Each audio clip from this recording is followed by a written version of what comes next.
Hey guys, for this video, I'll teach you how to change your hotspot name.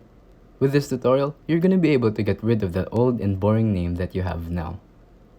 So, let's get started. The very first step is opening your settings app.